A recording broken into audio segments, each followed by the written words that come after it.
اعوذ باللہ من الشیطان الرجیم، بسم اللہ الرحمن الرحیم۔ سورہ شورا کی ایک آیت آج کے درس کے لیے میں نے سلیکٹ کی ہے۔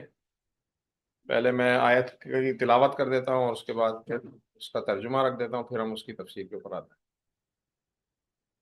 اعوذ باللہ من الشیطان الرجیم، بسم اللہ الرحمن الرحیم۔ شرع لكم من الدين ما وصى به نوحا والذي أوحينا إليك وما وصينا به إبراهيم وموسى وعيسى أن أقيموا الدين ولا تتفرقوا فيه كبر على المشركين ما تدعوهم إليه اللہ یجتبی الیہ من یشاء ویہدی الیہ من ینیب۔ صدق اللہ العظیم۔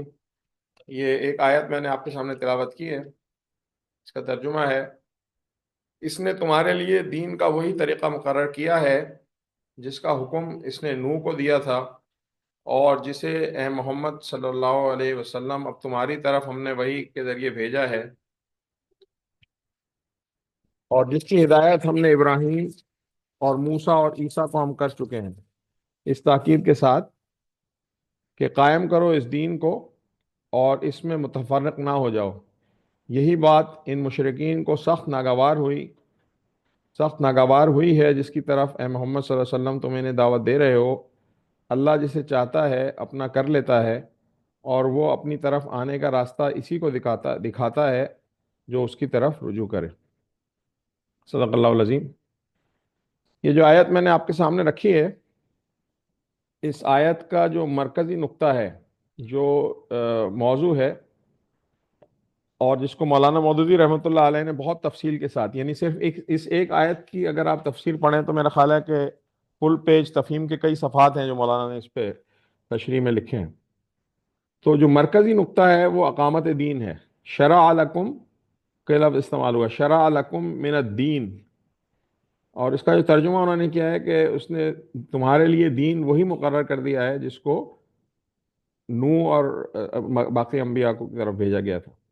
تو سب سے پہلے یہاں پہ ہم دیکھتے ہیں کہ دین کا مطلب کیا ہے۔ دین کا مطلب صرف کچھ عبادات نہیں ہے۔ مولانا مودودی رحمۃ اللہ علیہ نے اس کو بہت واضح بیان کیا ہے کہ یہ صرف کچھ عبادات کا نام نہیں ہے، بلکہ یہ اس سے مراد صرف روحانی امور نہیں ہے، مطلب آپ نے نماز پڑھ لی، روزہ رکھ لیا، زکوٰۃ دے دی، صرف یہ بات نہیں ہے، یا آپ نے جو ہے وہ کوئی چھوٹے موٹے کچھ اور بھلائی کے کام کر دیے، یہ بات بھی نہیں ہے، بلکہ ایک پورا نظام زندگی ہے جو کہ انسان کے انفرادی، اجتماعی اور معاشی، سیاسی، اخلاقی سارے پہلوؤں کو کور کرتا ہے۔ تو اس کو کہتے ہیں دین۔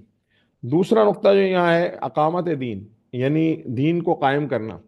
مولانا مودودی رحمۃ اللہ علیہ نے جس دور میں یہ بات شروع کی، اس وقت پورا امت مسلمہ جو ہے وہ مغلوب تھی۔ مغلوب مینس کہ ہم سب غلام تھے۔ We were the servants of the different the British and the French, اور یہ سارے جو ہے نا لوگ یہاں پہ قابض تھے۔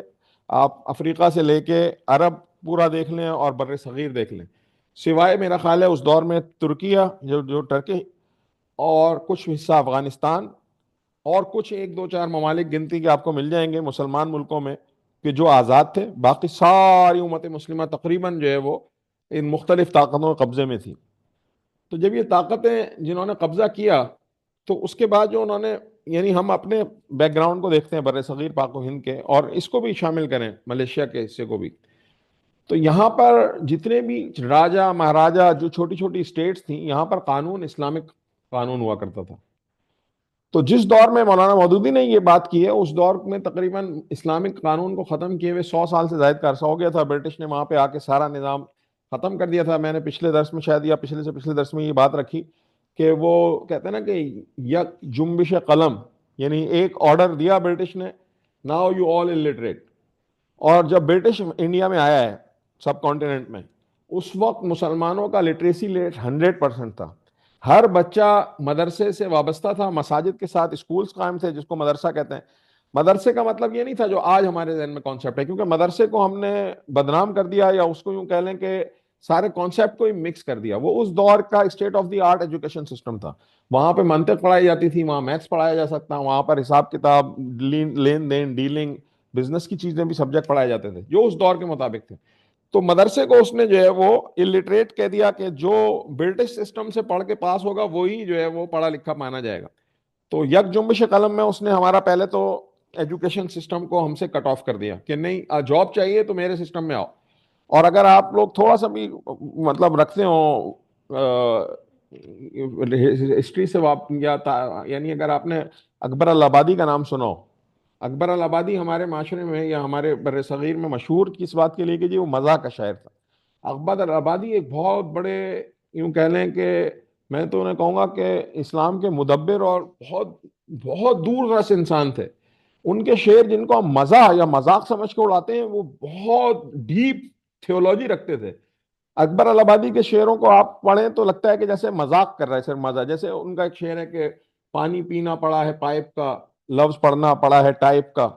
اب کہنے کو تو یہ وہ لوگ بولیں گے یار کیسا اجڑ آدمی ہے, یہ جاہلوں والی باتیں کر رہا ہے کہ پرانے دور کی چیزوں پہ انسسٹ کر رہا ہے. اکبر الآبادی نے مدارس اور یہ اسکولز کے لیے کہا تھا کہ یہ جو اسکولز ہیں یہاں پہ بچوں کو بھیجنے سے بہتر ہے کہ وہ جو بڑا مشہور ہے نا کہ افسوس کے فرعون کو کالج کی نہ سوجی. شعر پورا یہ ہے کہ یوں قتل سے بچوں کے وہ بدنام نہ ہوتا, افسوس کے فرعون کو کالج کی نہ سوجی. مطلب وہ اس سطح کے اس کے ناقد تھے, ان کو پتا تھا کہ اس سسٹم میں جائے گا یہ ایک ایسا تیزاب ہے کہ جو سب ختم کر دے گا, کوئی اسلامیت باقی نہیں رہے گی, اسلام کے نظام کا کانسیپٹ ختم ہو جائے گا اور یہ لوگ بالکل یعنی مولڈ کر دیے جائیں گے اپنے نظام کے لیے. اور وہی ہوا. پھر اکبر نے کہا کہ ایک اور اکبر الہ آبادی کا شعر ہے, اس کا مفہوم ہے کہ مفہوم اس طرح سے ہے کہ وہ یہ کہتے ہیں کہ یار لوگوں کی بھی کیا زندگی ہے کہ میٹرک کیا, بی اے کیا, کلرک ہوئے اور مر گئے. مطلب آپ اس کو پوری تھیولوجی کو سمجھیں تو سوچ کیا ہے کہ ٹوٹل میٹریلسٹک لائف ہے کہ میں نے اپنی زندگی میں کوئی ڈگری لینی ہے, اس سے میں نے پیسہ کمانا ہے, اس سے میں نے مکان بنانا ہے اور میں نے مر جانا ہے. جانوروں کی طرح میں نے کچھ بچے پیدا کر لینے ہیں, میری لائف کا اس کے علاوہ کوئی ایم نہیں ہے. یہ اس وقت اکبر الآبادی جب انگریز آیا اس دور میں وہی اشارے شعر. تو میں ایک بات بتانا, اقامت دین کی جو بات مولانا مودودی رحمۃ اللہ علیہ نے جس دور میں شروع کی ہے اس دور تک آتے آتے ہمارے علماء حضرات کا بھی معاملہ یہ تھا کہ وہ یہ سب کچھ چھوڑ بیٹھے تھے. ہوا یہ کہ جب برٹش آیا تو انہوں نے اپنے دین کو بچانے کے لیے اپنے آپ کو آئسولیٹ کیا مدارس کے اندر, اور بلکہ یہ کام یہاں سے نہیں شروع ہوا. اگر آپ اس کی تھوڑی سی اور ہسٹری بیک پہ جائیں تو معاملہ شروع ہوتا ہے کربلا سے. کربلا کے اندر دو رستے ہو گئے. ایک رستہ ہو گیا کہ کچھ لوگوں نے کہا کہ نہیں جد و جہد رکھنی ہے حکومت الہیہ کے قیام کے لیے, یعنی اسٹیٹ جو ہے وہ اسلام کے مطابق چلے, اور پھر اس میں سب سے بڑی شہادت حضرت امام حسین اور ان کے پورے گھر کی ہے. لیکن ایک طبقہ تھا علماء کا جنہوں نے اپنے آپ کو سائڈ کیا, انہوں نے کہا گورنمنٹ کی طرف نہیں جانا ہے, بس دین بچاؤ. اور پھر انہوں نے جو ہے نا وہ اپنا پورا تحقیق کام کیا, اللہ تعالیٰ اس کو قبول کرے, بہت بڑا کام ہے. لیکن بہرحال انہوں نے اس معاملے کو ایک سائڈ کی طرف چھوڑ دیا. تو مولانا مودودی نے جب یہ لفظ استعمال کیا اقامت دین یعنی دین کا قیام, انہوں نے یہ اس کو فریضہ کا لفظ استعمال کیا, فریضہ اقامت دین. فریضہ اقامت دین کا مطلب یہ لکھتے ہیں وہ کہ جس طرح سے نماز پڑھنا فرض ہے, جس طرح سے روزہ رکھنا فرض ہے, جس طرح سے اور چیزوں کا کام فرض ہے, اسی طرح سے اللہ تعالیٰ کے دین کو قائم کرنا فرض ہے. مولانا مودودی نے بے شمار آیات کی حوالے دیے, میں تھوڑا سا یہ اس پہ آگے بیان کروں گا. تو وہ یہ کہتے ہیں کہ یہ جو ایک پورا کانسیپٹ ہے عبادات تک محدود نہیں ہے بلکہ پورے اجتماعی نظام کی تبدیلی پر مبنی ہوگا. اچھا, اس دور کے کچھ علماء کا موقف تھا کہ اسلام صرف دعوت دینے کا نام ہے بس, اور یہ قیام ویام کیا ہوتا ہے, اور یہ کیا حکومت قائم کرنا تو اسلام میں شامل نہیں ہے, کوئی اس کا کوئی مقصد نہیں تھا. مولانا نے اس کو پوری, اچھا میں بات جو پوری میں نے آپ کو ہسٹری بتائی, تو اگر آپ یہ پڑھیں تو پتہ چلتا ہے کہ اس دور کے علماء کو یہ مسئلہ اس لیے پیش آیا کہ 100-150 سال گزر گئے تھے اور ان لوگوں کے ذہن سے ہی نکل گیا کہ ہمارا جو سسٹم تھا وہ اسلامک سسٹم تھا. ہمارے ہاں تعزیرات کہتے ہیں جو آپ کے پاس انفورس کرتے ہیں نا گورنمنٹ, لا انفورسمنٹ, اور جو پنشمنٹس, اور پورا ایک لفظ انگلش میں تعزیرات کا مجھے ابھی ذہن میں لفظ نہیں آ رہا, بیسکلی جو legislation for maintaining all the law and order, اور اس سے ریلیٹڈ جو بھی ہوتی ہیں, جیسے مثال کے طور پہ چور کو کیا سزا ہونا چاہیے, ڈاکو کی کیا سزا ہونا چاہیے, قتل کا کیا سزا ہو, یہ سارے معاملات جو ہیں, یا آئلی معاملات جو یعنی مطلب آپ کے جھگڑے ہیں آپس کے سارے, تو قرآن کے مطابق فیصلے ہوتے تھے. آپ دیکھیں کہ یزید کا اور حضرت امام حسین کا جھگڑا ہے حکومت پہ، تو یزید کے دور میں بھی فیصلے قرآن کے مطابق ہی ہو رہے ہیں. یزید کا جو شریعت کا کورٹ کا جج ہے، وہ یزید کے کہنے پہ فیصلے نہیں کر رہا تھا، اور سینکڑوں سال تک بھی نہ کرتا رہا بعد میں بھی. تو یہ بات بہت اہم نقطہ ہے جو سمجھنے کی ضرورت ہے، کہ چاہے ہمارے ہاں خلافت کے بعد ملوکیت آ گئی، یعنی بادشاہت آ گئی، لیکن انگریز کے آنے تک جو ہمارے بر صغیر کے جو حکمران تھے، مغل، ہم کہتے ہیں نا مغل بڑے عیاش تھے، مغل بادشاہ یوں تھے، مغلوں کی بھی ہمت نہیں ہوئی کہ وہ قانون جو ہے وہ اسلامک سے ہٹا کے کوئی اپنا سسٹم چلا سکیں. اکبر کے بارے میں مشہور ہے نا کہ وہ جودہ بائی اور یہ سارے قصے جو انڈیا میں زیادہ ہی اس کو ایکسپلائٹ کرتے ہیں. اکبر بھی یہ ہمت نہیں کر سکا کہ لیجسلیشن، قانون سازی، وہ کوئی ہندوؤں کی یا کوئی لبرل کر سکتا ہو. جو بھی چیز کرنے کی کوشش کی اس کو باؤنس بیک ہوا، اس کو بہت شدید معاشرے سے جو ہے نا وہ آئی. تو وہ اس کو بھی، اس کی بھی ہمت نہیں تھی کہ قاضی جو ہے وہ اسلامک سسٹم کو چھوڑ کے کوئی اپنے سسٹم پہ فیصلے کر رہا ہو. برٹش نے آگے سارا قلعہ کما کر دیا. تو مولانا مودودی نے اس کو جب ریوائز کیا، یعنی ریوائول کی طرف آئے، تو ہمارے علماء کا یہ حال تھا، وہ کہنے لگے یہ کون سا اسلام لے کے آ گیا اور یہ کیا بات کرتا ہے. تو یہ جو آیت ہے اس کو مولانا نے بہت تفصیل سے لکھا ہے کہ یہ جو ہے ہمیں یہ بتاتی ہے کہ دین کا قیام جو ہے وہ ایک فریضہ ہے. اچھا پھر قرآن ریلیٹ کر جی، اس پہ میں کافی بات کروں گا آگے دوبارہ.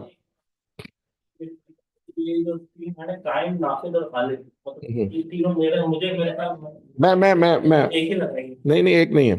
دیکھیں سب سے پہلے میں اس کی آگے ڈیٹیل تھوڑی سی پڑھوں گا واقعی، اس لیے میں نے اس کو، یہ میں نے مرکزی نقطہ یعنی یوں کہہ لیں کہ ایبسٹریکٹ ٹائپ کے بیس کیا، اس کو میں بہت ڈیٹیل میں آگے ڈسکس کروں گا. مختصر بتاتا ہوں. قائم یا قیام کرنے سے مراد یہ ہے کہ جیسے آپ کوئی چیز کھڑے کرتے ہیں، مولانا مودودی کے الفاظ ہی بول رہا ہوں، میرے الفاظ نہیں ہے. مولانا نے تفسیر میں اس طرح لکھا ہے کہ جس طرح سے آپ کسی جگہ پہ ایک بانس گاڑ دیتے ہیں، کھڑا کرنا، اس کو کہتے ہیں قائم کرنا. یا آپ ایک اسٹرکچر کھڑا کرتے ہیں، ایک بلڈنگ بناتے ہیں، اس کو کہتے ہیں قائم کرنا. پھر جو نافذ ہے، نافذ ہے انفورسمنٹ. یعنی مثال کے طور پہ آپ نے جو ہے وہ قرآن کے نظام کو کھڑا کیا. کھڑا کرنے کا طریقہ کار کیا ہوگا؟ دعوت اور تربیت ہوگی، لوگوں کو تیار کریں گے، لوگ مشقت برداشت کریں گے، جہاد بھی ہو سکتا ہے، ظلم بھی ہو سکتا ہے. آپ جیسے پوری آپ ہسٹری پڑھیں، مدینہ مکہ مکرمہ میں اسلام نافذ نہیں ہو گیا، قائم نہیں ہو گیا، اسلامی حکومت نہیں بنی مکے میں. مکے میں آپ کا کام جد و جہد اور مستقل اسٹرگل ہے. آپ صحابہ کو لے کر نکلتے ہیں، لوگ آپ پہ تشدد کرتے ہیں، آپ برداشت کر رہے ہیں، کچھ نہیں کر سکتے. مدینہ میں آ کے آپ نے قائم کیا، اسٹیبلشمنٹ آف دا اسٹیٹ. ابھی بھی نافذ پورا نہیں ہے. کیسے؟ ساتھ میں یہود ہیں، یہود کے یہاں اپنا سسٹم چل رہا ہے. جو مدینے کے یہودی تھے ان کا اپنا سسٹم چل رہا ہے، وہ سازشیں کر رہے ہیں، بیچ میں کوئی گڑبڑ کرتے ہیں. بعض اوقات آپ کے پاس مسئلے لاتے ہیں صرف فتنہ گری کے لیے کہ اس کا مجھے ہمیں جواب دے دیجیے، اس کا آپ حل بتائیے. تو یہاں پر ابھی فل انفورسمنٹ نہیں ہے. تو نافذ کب ہوا؟ جب یہود کو بھی انہوں نے نکال دیا اور کہا کہ آج کے بعد جو ہے نا یہ مدینے کے اندر کوئی گھس نہیں سکے گا. اب مدینے میں قائم ہو گیا. پھر پورے عرب میں کب نافذ ہوا؟ جب مکہ فتح ہوا. مکہ فتح ہونے کے بعد انہوں نے کہا کہ آج کے بعد اب یہاں دین اسلام ہے، قیام ہو گیا دین کا، اور پھر نفاذ بھی ہو گیا. اور غالب کیا ہے کہ جب جیسے پورا پورا آتا غالب ہوتا چلا گیا. اور غالب کی بھی پھر آگے تشریح، یعنی غالب یعنی یوں کہہ لیں کہ سب چیزوں کو کور کر لے، کوئی بھی چیز اس کے امبریلا سے باہر نہ ہو. اسلام کے نظام کے اندر تعلیم بھی آ جائے گی، معیشت بھی آ جائے گی، تربیت بھی آ جائے گی، تجارت بھی آ جائے گی، صحافت بھی آ جائے گی، سیاست، سب چیز آ جائے گی، کوئی چیز اس کے امبریلا سے باہر نہیں ہوگی. تو یہ تین، تھوڑا سا آگے اور بھی ڈیٹیل میں اس کی رکھوں گا، اگر یہ ہے بہت طویل موضوع، لیکن ہم کوشش کریں گے کہ جتنا میں کوشش کروں کہ جلدی ہو سکے. اچھا بعد میں پھر ایک بات اور جو کہ لوگوں نے شرعی طور پہ چیزیں نکالی تھی، تو مولانا نے اس کی وضاحت کی. مولانا مودودی رحمۃ اللہ علیہ نے، مولانا نے لکھا ہے کہ اب جو محمد صلی اللہ علیہ وسلم جو مذہب یا دین لے کے آئے وہ اس کے بانی نہیں ہے، مطلب وہ کوئی نیا چیز نہیں لے کے آئے. ایک المیہ یہ بھی ہے کہ ہمارے اپنے لوگوں کو یہ نہیں پتا کہ اللہ تعالیٰ نے کوئی نیا مذہب نہیں، کوئی نیا دین نہیں بھیجا دنیا میں. دین حضرت آدم سے لے کے محمد صلی اللہ علیہ وسلم تک ایک ہی ہے، اسلام. اور یہ بات بھی اچھی طرح سمجھ لینی چاہیے کہ انہوں نے نام بگاڑے ہیں کہ جس کو یہودیت کر دیا اور عیسائیت کر دیا. اللہ کے نزدیک یہ اسلام ہی تھا. ہو سکتا ہے کہ وہ ان کی زبان میں اس کا کوئی لفظ ڈفرنٹ ہوتا ہو، کیونکہ انہوں نے ساری اپنی مسخ کر دی نا ساری چیزیں. تو یہاں پہ اللہ تعالیٰ فرما رہا ہے کہ اچھا یہ 5 بڑے انبیاء تھے جن کی بہت بڑی ہسٹری ہے، ہم قرآن میں اگر دیکھیں. نوح علیہ السلام وہ ہیں کہ جو یوں کہہ لیں کہ revival of the human history, یعنی انسانیت کا دوبارہ ان سے اجرا ہو رہا ہے. حضرت آدم تھے پہلے، تو دوسرے حضرت نوح ہیں کہ جن کے بعد موجود ہسٹری کے تمام انسانوں کو اللہ تعالیٰ نے غرق کر دیا تھا، اور صرف حضرت نوح کے ساتھ جو لوگ بچے تھے انہوں نے دوبارہ اس سے ریوائیو کیا ہے. حضرت موسیٰ کون ہے کہ جن کے دور میں فرعون کے ساتھ مقابلہ ہے، کہ جو اس دور کا سب سے بڑا جابر اور طاقتور تھا، اللہ تعالیٰ نے فرعون کو غرق کر کے دکھایا، اور حضرت موسیٰ کو جو کہ ایک ایسی قوم کا حصہ تھے کہ جن پر دسیوں سال سے، کوئی 30-40 سال سے بچوں کا قتل کرنا، ان کے مردوں کو قتل کر دینا، یہ سارا کچھ چل رہا تھا، اللہ تعالیٰ نے اس میں ہی نکال کے دکھایا کہ تمہارے گھر میں ہی ہم نے ایک بچہ پلوا کر اور اس کے تھرو اپنے دین کو غالب کیا۔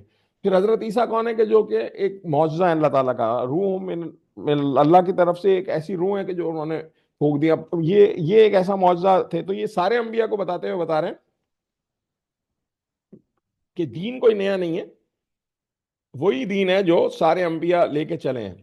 اچھا، اب یہاں پر تھوڑا سا اس کے ہم آگے تشریح میں جائیں گے تو یہ بات ذہن میں رہے کہ پھر سوال یہ پیدا ہوتا ہے کہ نیا نبی آنے کی کیا ضرورت تھی؟ تو شریعتیں سب کی الگ تھیں۔ شریعہ کا لفظ، شرع جو لفظ ہے نا، پہلا ورڈ جس سے یہ آیت شروع ہو رہی ہے، شرع لکم دینکم، یہ ذہن میں رکھیے گا، پہلا ورڈ شرع۔ ٹھیک ہے، شرع کا جو لفظ ہے اس کی بہت ڈیٹیل تشریح مولانا نے کی ہے، اس کے اوپر ہم آتے ہیں۔ یہ لفظ جو ہے نا شرع، یہ انبیاء کے ہاں ڈیفرنٹ تھا، یعنی مختلف انبیاء کو اللہ تعالیٰ نے مختلف شریعتیں دی۔ تو شرع کا لفظ جو ہے وہ تشریح کے لیے استعمال ہوتا ہے، یعنی لیجسلیشن کے لیے، کہ اللہ تعالیٰ کا قانون بنانا یہاں پر مفہوم ہے۔ تو یہ آیت چونکہ دین اور اس کے مقصود کے اہمیت میں بڑی اہمیت رکھتی ہے، مولانا نے لکھا ہے تفسیر میں اپنی، تو لفظ کیا فرمایا؟ شرع لکم، یعنی مقرر کیا تمہارے لیے۔ مولانا نے اس کا ترجمہ کیا مقرر کیا۔ تو اگر مولانا کی تفسیر میں دیکھیں تو اس کے بہت سارے معنی ہیں، جیسے یہ جو اصطلاح ہے اس سے مراد ہے طریقہ، ضابطہ، قاعدہ مقرر کرنا۔ عربی زبان میں اسی کے معنی تشریح یعنی لیجسلیشن کے بھی لے جاتے ہیں۔ شارع، لا کا لفظ جو ہے نا شارع کے لیے یوز ہوتا ہے، اسی طرح سے لا گیور جو ہے وہ، سوری، لا گیور شارع، اور جو لا ہے وہ شریعت، لیجسلیشن لا ہے، قانون سازی۔ تو اب یہ جو ساری چیزیں یہ اللہ تعالیٰ کی طرف سے ایک فطری اور منطقی نتیجہ ہے کہ یہ دین کا، یہ دین آئے گا تو اللہ تعالیٰ کا نظام نافذ کرنا ہے، اور وہ اس کے لیے پھر یہ قانون بھی اللہ تعالیٰ دے گا۔ اب آپ یہ دیکھیں جو قرآن میں جگہ جگہ قوانین بیان ہوئے ہیں کہ اللہ تعالیٰ جو ہے وہ کائنات کی ہر چیز کا مالک ہے، وہی انسان کا حقیقی ولی ہے، وہی انسانوں کے درمیان امر پیدا کرتا ہے، فیصلہ کرنے والا ہے۔ تو اب کیونکہ اصولاً اللہ ہی مالک ہے، ولی اور حاکم ہے، تو لا محالہ وحی کے ذریعے اسی کا نظام چلے گا۔ تو یہ تشریح کا لفظ یہاں پہ استعمال ہوا۔ تو انسانوں کو اللہ تعالیٰ نے جو ہے وہ قانون دیا۔ شاہ ولی اللہ رحمۃ اللہ علیہ نے اس کا ترجمہ کیا ہے کہ از آئین، از آئین، یعنی ایک طرح سے یوں کہہ لیں کہ اللہ تعالیٰ نے جو تشریح فرمائی ہے اس کی نوعیت آئین کے جیسی ہے، یعنی جو دین ہے وہ آپ کا آئین ہے، یا جو آئین کا ہم انگلش میں ترجمہ کرتے ہیں کانسٹیٹیوشن کہہ لیں آپ اس کو، کہ جو ہے سورہ زمر میں بھی یہ اسی طرح کا مضمون گزر چکا ہے، کہ جس میں انہوں نے فرمایا ہے کہ دین کی جو ہے نا وہ سمجھنے میں کوئی آپ کو الجھن نہیں۔ مولانا تشریح میں لکھتے ہیں کہ حاکم تسلیم کرنے کے لیے اس کے احکام کے طریقے کے معنی میں بولا جاتا ہے، یعنی جو بھی اس نے حکم دیے اس کی کیا تشریح ہو۔ تو اب یہ اس کی حیثیت کوئی ریکنسیڈریشن یا کوئی سفارش والی یا واض و نصیحت کی نہیں ہے۔ جو امپورٹنٹ پوائنٹ یہاں سمجھنے کا ہے، امپورٹنٹ پوائنٹ سمجھنے کا یہ ہے کہ یہاں پر یہ جو اللہ تعالیٰ شرع لکم کہہ رہا ہے، یہ کوئی ایسے نصیحت کر دینا یا یوں کہہ لیں کہ آپ کو کوئی تنبیہ کر دینا، یہ نہیں ہے، بلکہ یہاں پہ مقصد کیا ہے کہ یہ نافذ کرنا ہے، یہ قانون ہے، یہ اس میں آپ کے پاس کوئی لیت و لال نہیں ہے، کوئی آپشن نہیں ہے۔ تو جو شخص اس کی پیروی نہیں کرتا وہ اللہ تعالیٰ کی اصل سیادت اور حاکمیت میں اپنی بندگی کا انکار کرتا ہے۔ آپ قرآن کی آیات پڑھیں گے بے شمار جگہوں پہ، تو یہ آیت بھی آپ کی نظر سے گزرے گی کہ اصل میں ظالم کون ہے؟ جو انکار کرتے ہیں اللہ تعالیٰ کے قانون کا۔ تو یہ ایک بہت سخت آیات ہے ان میں سے۔ پھر اللہ تعالیٰ نے یہ بھی بتا دیا کہ یہ سارے انبیاء جو تھے وہ بھی یہی دین لے کے آئے تھے، لیکن وقتاً فوقتاً اس کی تشریح یا اس کی جو شریعت ہے وہ بدلتی رہی مختلف حالات اور مختلف زمانے کے حوالے سے۔ اچھا، اب اس کے بعد فرمایا کہ جو انبیاء ہیں ان کا کام کیا ہے؟ عقیم الدین، یعنی دین کو قائم کرنا، یا دوسرے فقرے میں جو شاہ عبد القادر کی جو تشریح ہے قائم رکھو دین کو، تو اب یہاں دونوں معنی ہیں۔ مولانا لکھتے ہیں کہ قائم کرنے کی جد و جہد بھی کرنا، اور وہ قائم ہو جائے تو اس کو اسٹیبل، یعنی اس کو آپ لے کے چلنا، یہ بھی جو ہے وہ اس میں وائر. تو شرع کے لغوی معنی کیا ہے؟ راستہ بنانے بھی ہے، دین کی حیثیت واجب الاطاعت قانون ہے، نہ کہ محض نصیحت. اچھا، اب آگے پھر کہا جا رہا ہے کہ دین کے معاملے میں تفرق میں نہ پڑو، یعنی دین کو ٹکڑوں میں بانٹنا قابل مذمت ہے. ہوتا یہ تھا کہ جو پہلے کی انبیاء کی قومیں تھیں، جو یہود تھے اور جو عیسائی تھے، انہوں نے بے شمار ایسے فرقے بنائے کہ جو بالکل ایک دوسرے سے بالکل ہی مختلف ہیں، یعنی ان کا آپس میں کچھ ملتا نہیں ہے. ہمارے ہاں یہ پروپیگنڈا بہت زیادہ ہے کہ مسلمانوں میں تفرقہ بازی ہے، تفریق ہے، بہت فرق وہ ہے. لیکن بہت بڑا جو میجر فرق ہے وہ اہل تشیع اور اہل سنہ میں ہے نا. اس کو بھی آپ اٹھائیں تو وہ کوئی بڑا فرق نہیں ہے، قرآن دونوں کا ایک ہے، ایک زیر زبر کا فرق نہیں ہے. ٹھیک ہے. جو بیسک عقائد ہیں، اللہ تعالیٰ کو ماننا، رسول کو ماننا، ٹھیک ہے، آخرت پہ ایمان لانا، یہ سارے دونوں کے سیم ہیں. مسائل جو ہیں وہ چھوٹی چیزوں پہ آتے ہیں کہ جو تھیولوجیکل یعنی عقائد کے اختلاف نہیں ہے، مسئلہ ہے امپلیمنٹیشن کے چیزوں پہ، یا جو ایسی چیزیں کہ جس کی وجہ سے آپ کسی کو ایک یہ نہیں کہہ سکتے کہ یہ بالکل الگ اسلام کا وہ ہے. تو لیکن معاملہ یہاں پر ان کا معاملہ کیا تھا کہ یہ تو بالکل ہی الگ الگ دین بنا لیے تھے انہوں نے، عیسائیوں نے اور یہودیوں نے. پھر اسی طرح دین کو عبادات یا اخلاقیات تک محدود کرنا، یہ بھی دین سے انحراف ہے. یعنی اس کی آگے میں تھوڑی سی آپ کے سامنے وضاحت رکھوں گا، یہ الفاظ دیکھنے میں لگ رہے ہوں گے بڑے سخت، لیکن میں اس کی پوری بات رکھتا ہوں آگے. اور پھر دین کی وحدت اور جامعیت پہ زور کیا ہے. عرب کے مشرکین جو تھے وہ اس سارے کو مخالفت کرتے تھے. پہلے میں تھوڑا سا یہ والا پارٹ کور کر لوں دین کے معاملے میں، یہ جو تفرقہ والا پارٹ ہے.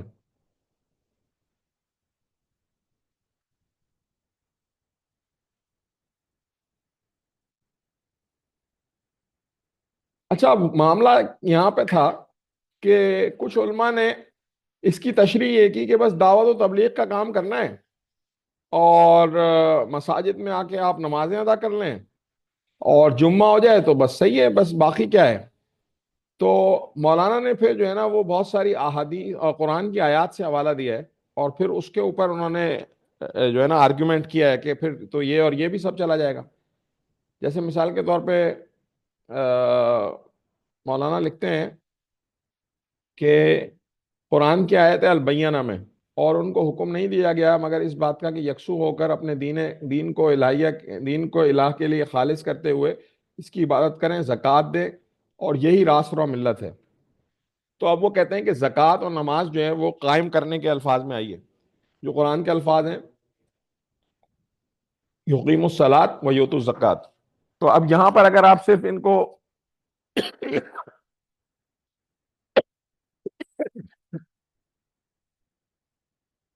اگر آپ اس کو صرف نافذ کرنے میں رہیں تو ان کا کہنا تھا کہ مختلف جو انبیاء تھے اور ان کے پاس تو مختلف دین رہا، تو کیسے یہ ایک بات. انہوں نے کہا کہ اگر یہ بات ہے تو نماز اور عبادات کو اگر آپ کہہ رہے ہیں تو نماز اور عبادات تو ان کی بھی ڈیفرنٹ تھی، تو پھر دین الگ ہو گیا. پھر انہوں نے اور مثالیں دی، جیسے مثال کے طور پہ قرآن حکم دے رہا ہے کہ حرمت علیکم المیتۃ والدم ولحم الخنزیر وما الا بغیر اللہ، اور پھر آگے یہ آیات، آخر آیت کیا ہے، الیوم اکملت لکم دینکم، تمہارے لیے حرام کیا گیا مردار اور خون اور سور کا گوشت اور جانور کو جو اللہ کے نام کے سوا کسی اور کے نام پر ذبح کیا گیا ہو، اور وہ جو گلا گھٹ کر یا چوٹ کھا کر یا بلندی سے گر کر یا ٹکر کھا کر مرا ہو، یا جسے کسی درندے نے پھاڑا ہو سوائے اس کے جسے تم زندہ پا کر ذبح کر لیتے ہو، اور وہ جو کسی آستانے پہ ذبح کیا گیا، اور نیز یہ بھی حرام ہے تمہارے لیے کہ پانسوں کے ذریعے اپنی قسمت معلوم کرو. یہ صرف کا کام ہے. آج کافروں کو تمہارے دین کی طرف سے مایوسی ہو چکی ہے، لہذا تم ان سے نہ ڈرو، مجھ سے ڈرو، اور آج میں تمہارے لیے دین کو مکمل کر دیا. اب اس سے یہ معلوم ہوا کہ یہ سارے کام احکام شریعت ہیں اور دین بھی ہیں. تو اگر ان کو نافذ نہ کریں، جیسے مثال کے طور پہ ذبح کرنے کا اور یہ سارے، تو اب ان سب چیزوں کو اگر آپ قائم نہیں کریں تو پھر کون ان کو قائم کرے گا. یعنی یہ ساری چیزیں اسلام میں عقیم کے لفظ میں آیا ہے. پھر جو ہم سورہ نور میں جو زانی اور زانیہ کے حوالے سے ہیں کہ ان کو جو ہے وہ پکڑو، ان کو کوڑے لگاؤ، تو اب یہ بھی پھر دین میں نہیں ہوگا، تو پھر زنا بھی جائز ہوتا چلا جائے گا. تو مولانا کا موقف یہ ہے کہ دین جو ہے وہ شریعت آپ کو یہ سب چیز بتاتی ہے کہ یہ ساری چیزوں کو قائم کرنے کے لیے آپ کو جدوجہد کرنی ہوگی، اور اس کے نتیجے میں پھر جو ہے نا وہ یہ دین کا قیام ہوگا۔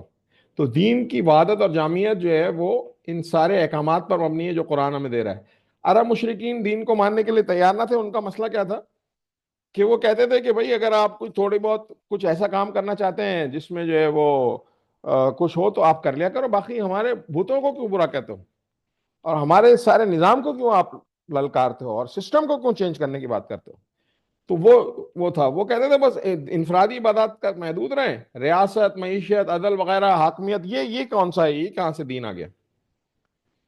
پھر اسی طرح سے جو انبیاء کا کردار تھا، تو انبیاء نے اقامت دین کا مطلب محض تبلیغ نہیں سمجھا، بلکہ ان کو قائم کیا، انفورس کیا۔ آپ کے پاس یہ پوری ہسٹری ملتی ہے نا۔ اب حضرت موسیٰ کا فرعون سے جھگڑا کیا تھا؟ فرعون کیا کہتا تھا کہ تم ہمارے نظام کو الٹنے کے لیے آئے ہو، تم حکومت پہ قبضہ کرنا چاہتے ہو۔ وہ سمجھتا تھا کہ یہ دعوت کا کیا دعوت ہے۔ جب یہ دعوت پیش کی جاتی تھی تو وہ سمجھتا تھا کہ اس کا مطلب کیا ہے، یہ چاہے یہ اللہ کے نظام کو نافذ کرنا چاہتے ہیں، ہمارے نظام کو الٹنا چاہتے ہیں۔ اگر فرعون کے دربار میں کہتے جی یہ مسجد بنانے کی اجازت دے دو، چند عبادات کر لیں گے، تو وہ منع تھوڑی کرتا۔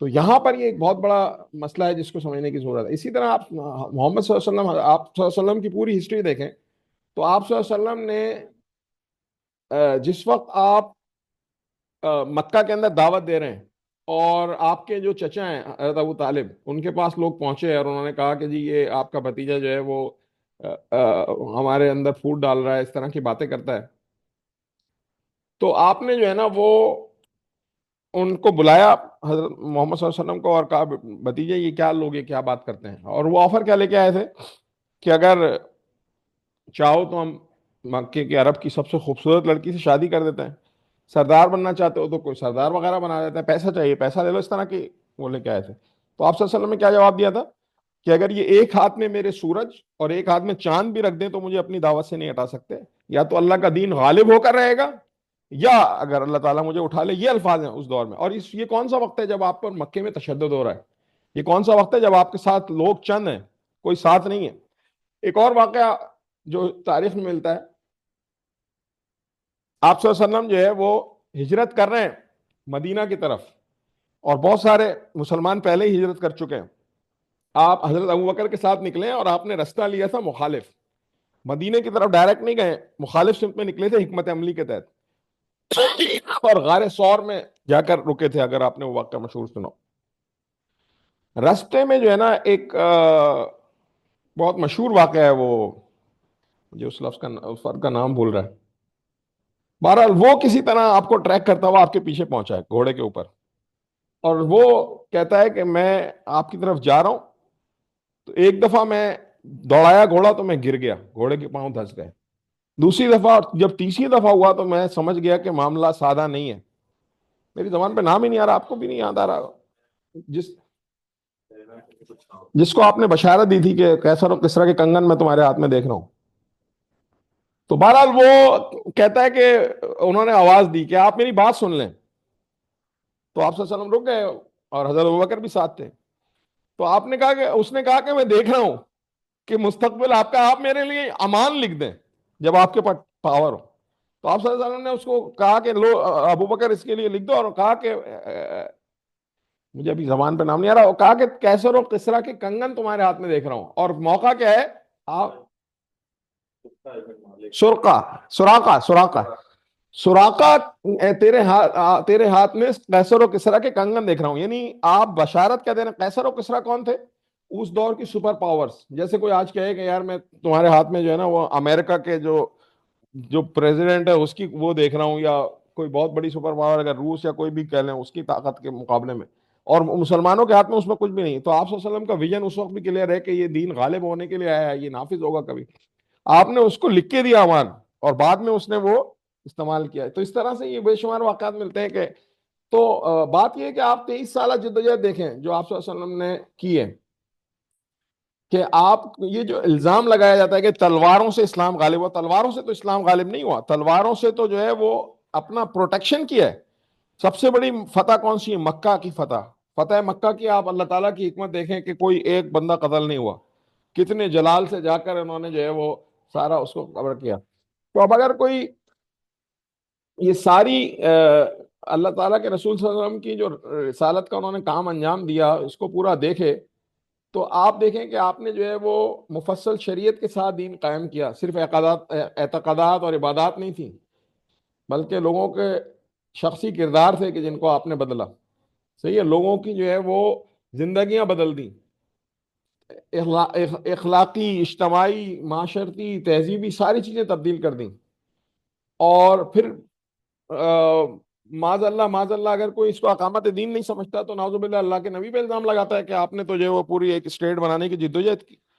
جو جو آپ صلح حدیبیہ دیکھیں، جو آپ دیگر جنگی معاہدے دیکھیں، تو نعوذ باللہ یہ ساری چیزیں آپ صلی اللہ علیہ وسلم نے کی اپنی زندگی میں جس وقت یہ سب کچھ کر رہے تھے۔ تو یہ خود سے تو نہیں ہو گیا، کوئی اوپر سے اسٹیٹ آ کے بن کے نہیں بیٹھ گئی مدینے کی ریاست، بلکہ یہ ساری اسٹرگل چل رہی ہے جو آپ صلی اللہ علیہ وسلم کر رہے ہیں۔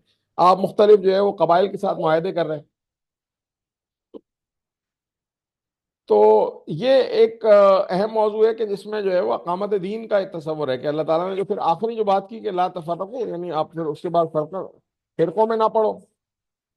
تو آپ صلی اللہ علیہ وسلم کی جو جدوجہد تھی وہ صرف روحانی نہیں تھی بلکہ عملی نظام زندگی تھی۔ مدینہ کی ریاست و قیام اس کا مظہر ہے۔ آپ دیکھیں کہ ریاست قائم ہوئی اور پھر آپ کو کہا جا رہا ہے کہ دین آپ کے لیے جو ہے وہ مکمل کر دیا گیا ہے۔ جب آپ نے جو حجت الوداع کا موقع ہے وہاں پر اب فرمایا جا رہا ہے کہ دین، وہاں پر جو ہے وہ کہا جا رہا ہے کہ آپ کا دین اس وقت مکمل ہو گیا۔ تو اس وقت جو صحابہ جو علم رکھتے تھے وہ رونا شروع ہو گئے، انہیں پتا تھا کہ اب دین مکمل ہوا تو نبی کا کام ختم ہوا، نبی کا کام ختم ہوا تو آپ صلی اللہ علیہ وسلم جلد ہم سے رخصت ہو جائیں گے۔ تو وہ اس واقعے کا بھی ذکر ہے۔ تو بس مختصر ہم اپنی بات کو کمپلیٹ کرتے ہیں۔ یہ اس میں طویل موضوع ہے جس کو ہمیں سب کو پڑھنا چاہیے اور سمجھنا چاہیے اپنے عقائد کو درست رکھنے کے لیے، کہ آج کے دور میں جو ہمارے سارے مسائل ہیں، سارے مسائل کی جڑ وہ یہ ہے کہ ہم نے دین کو پش سے پش ڈال دیا، قرآن کو ہم نے پیچھے چھوڑ دیا۔ ہماری زندگی کے اندر دین کی اور قرآن کی کوئی حیثیت نہیں ہے۔ ہم نے صرف اس کو کچھ عبادات کا نام، اور قرآن کو ہم نے نعوذ باللہ کچھ دم پڑھنے اور پھونکنے، دم اور پڑھنے میں بھی وہ پورا اس کا اثر ہے، میں اس سے انکاری نہیں ہوں، لیکن نعوذ باللہ ہم نے صرف اسی کا سمجھ کے رکھ دیا۔ یا ہم وہ جو انہوں نے لکھی تھی نظم کہ جس طرح سے طوطا مینا کو کچھ بول پڑھائے جاتے ہیں، اس طرح پڑھایا جاتا ہوں، اس طرح سکھایا جاتا ہوں۔ کتنا المیہ ہے کہ ہم جو ہے وہ یعنی بس رٹے ہوئے کچھ الفاظ ہم پڑھ لیتے ہیں، ہمیں قرآن کے ایک سینٹینس کی بھی ہم ترجمہ نہیں کر سکتے۔ گزشتہ روز میرے دوست ایک آئے تھے، وہ عرب ہیں، سوڈانی، تو ان کی وائف میری وائف سے پوچھنے لگی کہ تم قرآن پڑھ سکتے ہو؟ تو انہوں نے پڑھ کے سنایا تھا، تو تم تو بہت اچھا قرآن پڑھ رہی ہو، اچھا تو پھر تمہیں سمجھ بھی آتا ہوگا؟ میں نے کہا نہیں، سمجھ تو نہیں آتا۔ تو کہ یہ کیسے ممکن ہے کہ تم ایک زبان پڑھ سکتی ہو، اتنا اچھا تم پڑھ رہی ہو اور تمہیں سمجھ میں نہیں آتا؟ تو یہ ہمارا المیہ کہ ہم نے قرآن کو نہ سمجھا اور نہ اس کے پیغام کو ٹھیک ہم نے سمجھا اور اس میں عمل کی کوشش کی۔ تو دین صرف عبادات کا نام نہیں ہے، صرف روزہ اور زہد کا نام نہیں ہے، دین ایک مکمل نظام زندگی ہے جس میں انفرادی اور اجتماعی، انڈیویجول اور کلیکٹیو ساری چیزوں پہ دیکھنا ہے۔ مثال کے طور پہ دو چار باتیں کرتے ہوئے میں اس کو کنکلوڈ کرتا ہوں۔ میں پرسنلی یہ پسند نہیں کرتا کہ میں بے حیائی دیکھوں۔ میں پرسنلی، میرے لیے یہ برداشت کے قابل نہ ہو کہ میں ننگی چیزیں اور اڑیاں چیزیں دیکھوں، لیکن میں جس معاشرے میں رہ رہا ہوں وہاں پر نظام اگر ظلم کا ہو، اسٹیٹ جو ہے وہ اس کو پروٹیکٹ کر رہی ہو، جگہ جگہ میرے سامنے وہ تصویریں لگائی جا رہی ہوں، میں کچھ بھی نہیں بگاڑ سکتا۔ میں پرسنلی نہیں چاہتا کہ میں جو ہے وہ مخلوط محفلوں کا حصہ بنوں، لیکن جب سسٹم ایسا ہو تو میں اس میں جاب بھی کروں گا، کیونکہ میرے پاس کوئی وے آؤٹ نہیں ہے۔ میں پرسنلی نہیں چاہتا کہ سود کا نظام ہو، میں سود اپنی ذاتی کتنا نکال لوں گا، میں سود، پورا سسٹم سود میں جکڑا ہوا ہے نا، تو جب تک میں اس سود کے نظام کے خلاف جدوجہد نہیں کروں گا تو میں پکڑا جاؤں گا اس پہ اللہ کے ہاں۔ کتنا ہی میں اپنے پرسنل پیسوں میں سے نکال کے سود کو جو ہے وہ سود کی رقم کو الگ کرتا رہوں، کیونکہ جس وقت سارا پانی ناپاک ہو تو اس میں چند قطرے نکالنے سے کیا ہے، اس پورے پانی کو صاف کرنے کی ضرورت ہے۔ کتا مرا ہوا ہے، کتا نہیں نکال رہے، بالٹی کے ڈول نکالے جاؤ، کتا نکالنا ہے نا کنویں میں سے۔ تو سسٹم یہ پورا ناسور ہے۔ تو یہ جو سارا نظام ہے اس کو بدلنے کی جدوجہد کرنا، یہ اسلام کا مقصود ہے۔ اگر صرف بات اتنی ہوتی کہ چند عبادات، تو ابھی آپ نے دیکھا ہوگا کل پرسوں جو ہے وہ کینیڈا کے کسی ایئرپورٹ پہ بڑے زبردست طریقے سے عید منائی جا رہی ہے، وہاں پہ انہوں نے بڑے بڑے پوسٹر لگا ہوئے ہیں، جناب آئیں کھائیں میٹھے میٹھے۔ ہمارے محترم صدر امریکہ دعوت افطار دیتے ہیں کینیڈا میں، امریکہ میں، آسٹریلیا میں، ہر جگہ وہ بولتے ہیں آؤ دعوت کرو، نمازوں کے لیے مسجدوں میں جاؤ، سب کچھ کرو۔ جھگڑا کس بات کا ہے؟ جھگڑا اس بات کا ہے کہ یہ ظلم کا نظام جو چل رہا ہے، جب اس کو آپ چیلنج کرتے ہیں تو پھر وہ چھوٹی سی جگہ پہ بھی آپ کو آ کے مارتے ہیں کہ نہیں تم اسلام کو نافذ کرنے کی بات نہ کرو۔ تو اللہ تعالیٰ نے جو یہ دین نافذ کیا ہے، اس کو نافذ کرنے کی جد و جہد کرنا ہی عین فرض ہے مسلمانوں پہ۔ اور اس کو جو ہے وہ ہم کوئی پسے پوش ڈال دیں ہماری زندگی کے روز و شب کسی اور کام کے لیے گزرتے ہوں، اور ہم یہ سمجھیں کہ یہ سب کچھ ٹھیک ہو جائے گا۔ میں ایک دو بات اور مثال دیتا ہوں۔ مثال کے طور پہ اس وقت ہم اپنے پاکستانی معاشرے کی بات کریں، ظلم کا معاشرہ ہے نا، ایک غریب آدمی پس رہا ہے، وہ ٹیکس پہ ٹیکس دیے جا رہا ہے، کس وجہ سے ہے؟ کیونکہ گورنمنٹ کے اندر چور اور ڈاکو بیٹھے ہیں۔ وہ کیوں بیٹھے ہیں؟ کیونکہ اسلام کا نظام نہیں بنا۔ اگر اسلامک نظام ہو تو کیا ایسا ممکن ہے کہ پاکستان میں کوئی غریب رہ سکتا ہو؟ کیا ایسا ممکن ہے کوئی بھوکا سو جائے؟ کوئی ایسا ممکن ہے کہ کوئی ظالم کسی پہ ظلم کرے اور کوئی جج اس کا کوئی فیصلہ نہ کرے؟ تو یہ سارا ظلم اس وجہ سے ہے کہ نظام جو ہے وہ کفر کا نظام ہے، جو برٹش سسٹم ہے۔ ابھی تک برٹش اپنے بعد جانے کے بعد ایک اور گندا سڑا ہوا نظام چھوڑ کے گیا جو ابھی تک ہمارے سروں پہ مسلط ہے۔ تو بس ہم اس بات کو آخر میں کنکلوڈ کرتے ہیں کہ یہ جو آیات میں نے آپ کے سامنے تلاوت کی ہے، اس کی رو سے اب ہمیں یہ دیکھنا ہے کہ دور جدید میں اقامت دین کیا ہو۔ کیا انفرادی دینداری کافی ہے؟ کیا میں راتوں کو تہجد پڑھ لوں، میں دن کو روزے رکھ لوں، اور میں پرسنلی بہت اچھا ہوں، اللہ کی راہ میں انفاق بھی کرتا ہوں، کیا میرے لیے یہ کافی ہوگا؟ میرے بھائی معذرت کے ساتھ یہ کافی نہیں ہوگا۔ کیوں کافی نہیں ہوگا؟ آپ کو وہ بڑا مشہور واقعہ پتا ہوگا جس میں بنی اسرائیل کے اندر جب اللہ تعالیٰ نے بھیجا کہ جاؤ اور فلاں بستی کے اوپر عذاب نازل کرو۔ اور ایک اور معاملہ حضرت لوط کی قوم کا بھی میں بتاتا ہوں، پچھلے اس میں بھی آیا تھا۔ تو فرشتوں نے کہا یہ روایات جو ہیں وہ حدیث قدسی وغیرہ میں ملتی ہیں، جن سے مطلب یہ ہوتا ہے کہ وہ کرنا، یہ گر جائے گا شاید بھائی، یہ زیادہ آپ اس کو وہ کریں۔ تو بہرحال وہ کہا کہ مجھے معلوم ہے کہ جو ہے وہ دین کو جو ہے وہ کیسے نافذ، سوری میں بات ہی کر رہا تھا کہ فرشتوں سے کہا کہ جا کے ان کے اوپر عذاب نازل کرو۔ تو انہوں نے کہا کہ ایک اللہ کا ایک بندہ ایسا ہے کہ جو ہر وقت جو ہے وہ آپ کی عبادت میں مشغول ہے، اور وہ تو پتہ نہیں 20 70 80 سال سے کر رہا ہے۔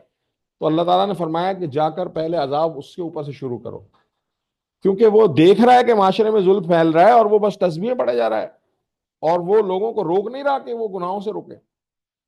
تو انفرادی عبادت اس دور میں کافی نہیں ہوگی۔ آپ صلی اللہ علیہ وسلم کا طریقہ کار کیا ہے؟ کیا آپ صلی اللہ علیہ وسلم کبھی دوبارہ غار ہرا میں گئے دین آنے کے بعد؟ کیا کبھی آپ جا کر خانقاہوں میں بیٹھ گئے؟ اسلام آنے کے بعد تو آپ کی زندگی مستقل عبادت ہے، کیا جد و جہد سے عبادت ہے۔ آپ تہجد بھی پڑھتے تھے، لیکن دن کے اندر وہ عملی میدان میں ہوتے تھے، دعوت کے میدان میں، جہاد کے میدان میں، لوگوں کی تربیت کے میدان میں۔ اس کے بعد آپ کی لائف پرسنل اور پرائیویٹ لائف نہیں رہی، آپ نے اپنی پوری زندگی جدوجہد میں گزاری ہے۔ آپ دیکھیں کہ جس وقت پہلی وحی نازل ہوئی، اس کے بعد آپ جا کے کبھی غار حرا میں دوبارہ نہیں بیٹھ گئے کہ 3 4 دن چلا کر لوں اور بس بیٹھ جاؤں اور تسبیحیں کروں۔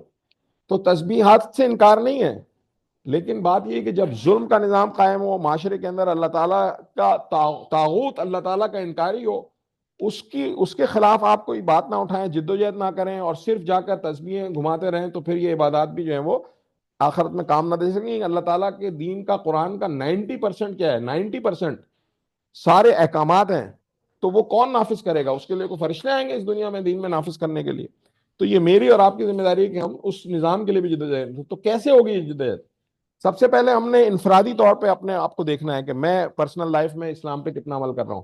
پھر ہمیں کسی ایک ایسی اجتماعیت سے جڑنا ہے کہ جو بھلائی کا اور نیکی کا کام کر رہی ہے، اور پھر دوسرے لوگوں کو بھی اس کے ساتھ شامل کرنا ہے، اور مستقل پیمانے پہ لوگوں کی تربیت اور اکٹھا ان کو کرتے چلے جانا ہے۔ تو معاشرتی، تعلیمی اور سیاسی نظام میں دین قائم ایسے ہوگا کہ ہم لوگوں کو تیار کریں اس کام کے لیے کہ آپ نے صرف نماز پڑھنے تو دین نہیں سمجھنا ہے، بلکہ آپ نے اپنے ہر کام کو، مثال کے طور پہ ووٹ دیتے ہیں تو کس کو ووٹ دیتے ہیں؟ آپ معاملات کرتے ہیں اپنی جاب کے اوپر تو دین کو نظر میں رکھتے ہیں، آپ لوگوں سے ڈیلنگ کرتے ہیں، بزنس کرتے ہیں تو کیا آپ کو خوف خدا اور آخرت ہوتا ہے؟ آپ لوگوں کے ساتھ کوئی کانٹریکٹ کرتے ہیں تو کیا آپ کے ذہن میں خدا کا خوف ہوتا ہے؟ تو یہ ساری چیزیں تربیت کرنا، انصاروں کرنا، اور یہی سارا کام اسلامی تحریکات کرنی ہے جو دین کو پھیلانے کے لیے دنیا بھر میں لوگ کوششیں کر رہے ہیں۔ تو وہ اقامت دین کی جو جدوجہد ہے، اس میں ہر مسلمان کی ذمہ داری یہ ہے کہ اللہ کا حکم ہے کہ دین کو قائم کرو، انبیاء کا مشن یہ ہے کہ دین کو غالب کرنا ہے، اور امت مسلمہ کا یہ فرض ہے کہ دین کو مکمل حیات کے طور پہ، نظریہ حیات کے طور پہ اپنانا ہے۔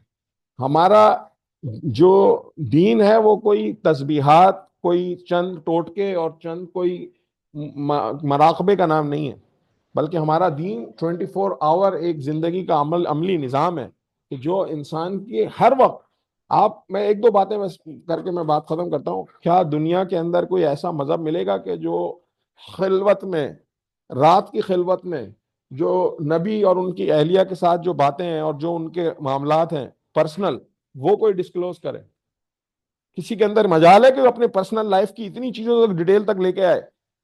کون لے کے آ سکتا ہے؟ وہ اللہ کے نبی لا سکتا ہے، اور وہ اس لیے لایا کہ دنیا کو بتائے کہ دین تمہارا رات میں اپنی بیوی کے ساتھ تعلق میں بھی دین ہے، تمہارا دین اپنے گھر والوں کے ساتھ ہر وقت ہے، تمہارا معاملات میں بھی دین ہے، اپنے شہوات میں بھی دین ہے، وہاں پر بھی تم آزاد نہیں ہو. بھول نہیں جاؤ کہ تم اللہ تعالیٰ کو جواب دہ نہیں ہو، ظالم نہ بن جاؤ چیزوں میں. تو یہ ساری چیزیں جو ہیں وہ اس کے لیے جدوجہد کرنا امت کا فرض ہے، اور ہم اللہ تعالیٰ سے دعا کرتے ہیں کہ وہ اس میں ہمیں عمل کی توفیق عطا فرمائے. اب اس کے بعد ہم سوالات پہ کر لیتے ہیں، ڈسکشن کر لیتے ہیں، کوئی چیزیں ہوں مزید میں تفصیل سے بھی کچھ آنسر کرتا ہوں، کیونکہ پھر کافی طویل ہو رہا تھا، میں ریڈ آؤٹ کرتا تو بات اچھی نہیں بن رہی تھی. تو جو بھی سوالات کرنا چاہے آپ لوگ.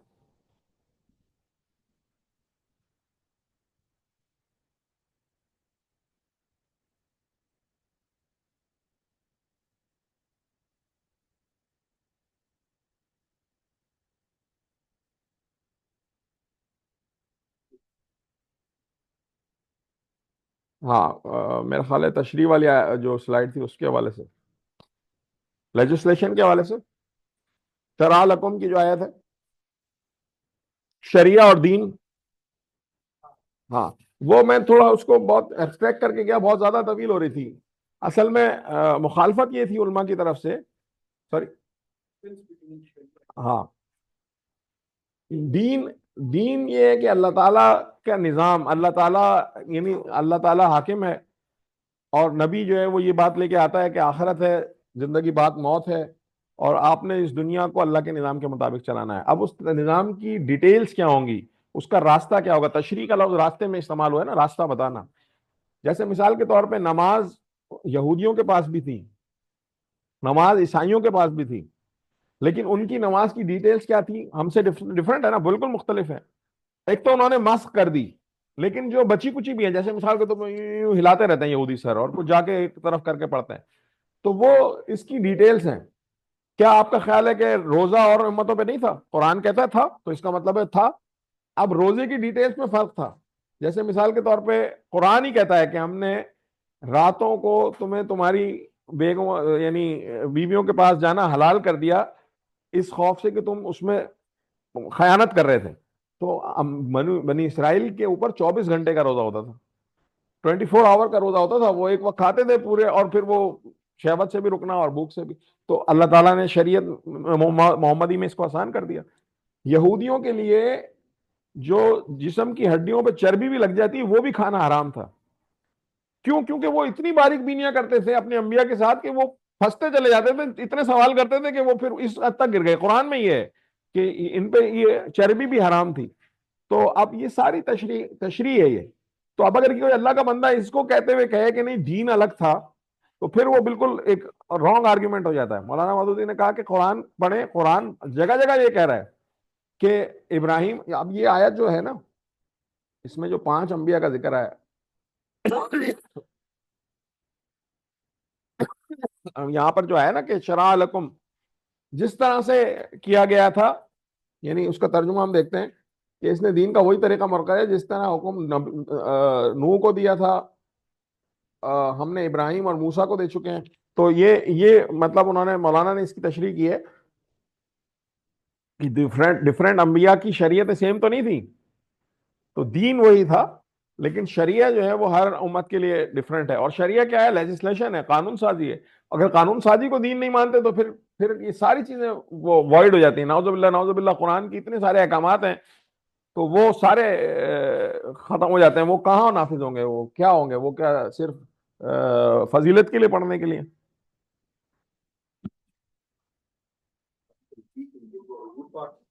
جی بالکل، بالکل، بالکل. ایون کہ حضرت عیسیٰ علیہ السلام کے بارے میں کہا جاتا ہے کہ آخری زمانے میں ان کا نزول ہوگا. تو حضرت عیسیٰ بھی اگر آئیں گے تو امت محمدی میں سے ہوں گے، وہ نبی کے طور پہ نہیں آئیں گے.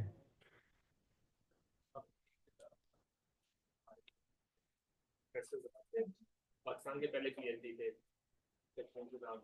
تو وہ بتاتے تھے انہوں نے مدینہ یونیورسٹی سے لاسٹ کر رہے ہوتا ہے تو کہتے ہیں دین سے ایک ہی اسلام ہے بڑے دین اسلام ہے باقی مذہب مذاہب ہے ذہب کا لفظ ہے تو لوگوں نے کیا کیا ان باقی جو ہر جگہ نا اوپر کا نظام ہر پوائنٹ سے بڑھتا رہنا کیونکہ اسلام کے خلاف تو بہت لوگ ہیں تو انہوں نے کیا کہ جو دیکھا جو دین میں جو اچھی چیزیں لگی انہوں نے مذہب بنا جیسے ایک یورپ میں ایک ایسا بھی ہے کہ آپ سرچ کر سکتے ہیں آپ دین زور کرتا ہے والدین کی خدمت کرو انہوں نے یہ بھی بنا لیا